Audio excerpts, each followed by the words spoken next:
If she really went on that trip, why was her passport in his glove box? A suitcase stands by the front door, zipped, untouched. Police body cam footage catches the faint hum of a car engine cooling outside. Timestamp: June 12, 2023. 9:47 p.m. Officer notes the faint scent of perfume on the passenger seat. No signs of struggle, just absence, the kind that feels staged. She was supposed to text her mother after boarding. Instead, her fiancé answered the call, calm, rehearsed, and saying she just needed space. But her phone last pinged less than a mile from his driveway. Detective Rowan Miles steps into the scene. The house too clean, the timeline too tight. Neighbors recall hearing luggage wheels at midnight. Dr. Sienna Clark logs the car's onboard data. Trunk opened at 12:17 a.m., closed 1 minute later. Inside the glove box, she finds a blue passport, fingerprints only on the outer cover. The inside pages wiped clean. Small blue diamond, main suspect, fiancé, Michael Darnell, small blue diamond timestamp.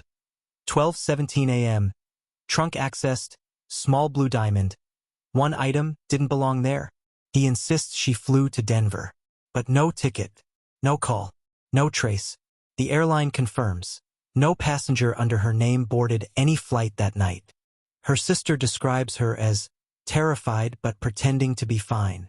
And behind her last photo, a reflection of his car. If he planned her escape, why erase her identity? And why keep the one thing that could? The next morning, detectives pulled the car's GPS data. The screen was clean, too clean. But buried in the system's cache, one route remained. A single trip logged on June 11th at 11:42 p.m. Destination: Ridgefield Quarry, 27 miles north. Detective Rowan frowns. That wasn't anywhere near the airport. The quarry gates had been closed since 2018. Condemned, no entry allowed. So why was his navigation leading there? 2 hours before he claimed she left for Denver? She was packing, said she needed air. I offered to drive her. That's it. His voice calm, measured, practiced. But behind him, Sienna spots a faint scratch across the car's trunk lip, metallic, fresh, like gravel scrape. And inside, a torn luggage tag reading her initials, EC. Stopwatch, June 13, 2023, 2:37 p.m. Forensics flags soil traces under the rear tire treads. A rare composite from Ridgefield's northern edge, matching perfectly to the location pinged just once from her phone before it went dark. Her best friend, Mara Tyler, told detectives she begged her not to go that night. She said he'd changed lately, always checking her phone, always tracking her. That was the last conversation before silence. Michael told officers he fell asleep at midnight. But security footage across the street showed his headlights cutting through the fog at 12:15 a.m., heading north. Same timestamp the car's trunk opened. Small blue diamond deleted route found. Ridgefield Quarry, small blue diamond soil sample. Match confirmed, small blue diamond, last seen alive, June 11, 2023. If he erased the route, what else did he bury along that road? And what did he forget to delete? Still hiding in plain sight inside the car. The Ridgefield Quarry sat silent, a hollow echo of wind and memory. Police lights flashed against the stone walls as search teams descended. Minutes in, a cadaver dog froze and whimpered. June 14, 2023, 9:26 a.m. buried beneath wet gravel. They found fragments of burnt fabric, polyester, silver thread, and a charm bracelet engraved, Evelyn. Quote, Detective Rowan. Someone tried to erase her, but this place remembers everything. Nearby, they found tire impressions, identical to Michael's car. And under a ledge, a phone case, cracked, waterlogged, but unmistakably hers. Small blue diamond evidence found. Ridgefield Quarry, small blue diamond, her bracelet, her phone, his tires. When confronted, Michael blinked twice, then whispered, "You don't understand." She wanted to disappear, but the GPS logs said otherwise. Her phone was still searching for signal. 3 hours after he claimed she left. She didn't vanish. She fought to be found. And in her final search history, one word appeared again and again: help. Forensics dried the phone overnight. When it powered on, one file refused to delete. A 17-second voice note, timestamped June 11th, 11:58 p.m. Detective Rowan pressed play. Static. Wind. Then her whisper. If anything happens, it wasn't a trip. He said he'd drive me to the quarry. The room went silent. Small blue diamond, recovered file. 11:58 p.m. Small blue diamond. Final voice note detected. Michael's alibi collapsed in a single breath. He claimed she left hours earlier, but her voice proved otherwise. Mara Tyler. She told me she finally packed her courage, not her suitcase. That wasn't a goodbye. It was a warning she hoped someone would hear.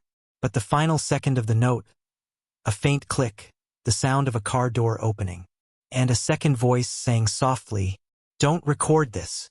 Audio forensics enhanced the last 3 seconds.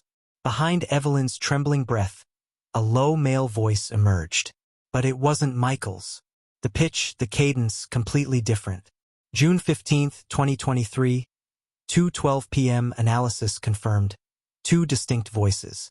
The second one belonged to Gavin Ross, Michael's coworker, the same man who helped him search for Evelyn the next morning.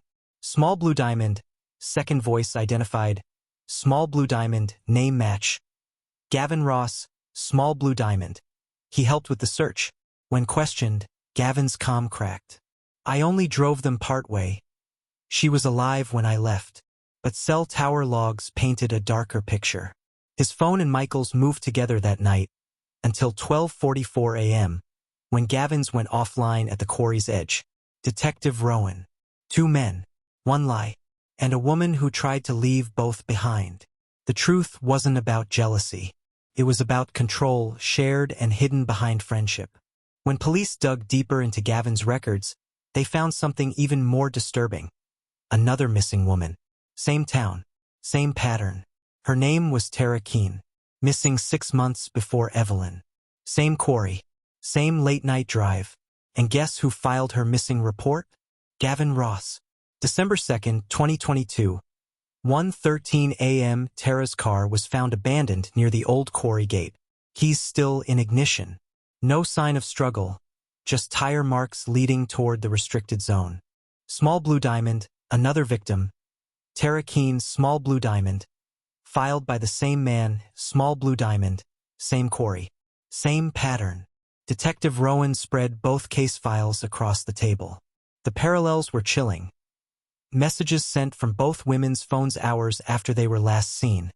Typed in identical phrasing. Don't worry, I'm safe. Just need space. Both texts came from the same IP address. Michael's home Wi-Fi. Mara Tyler. He wanted her silence to sound voluntary. Evelyn's case wasn't isolated. It was repetition, perfected. But then, a park ranger came forward.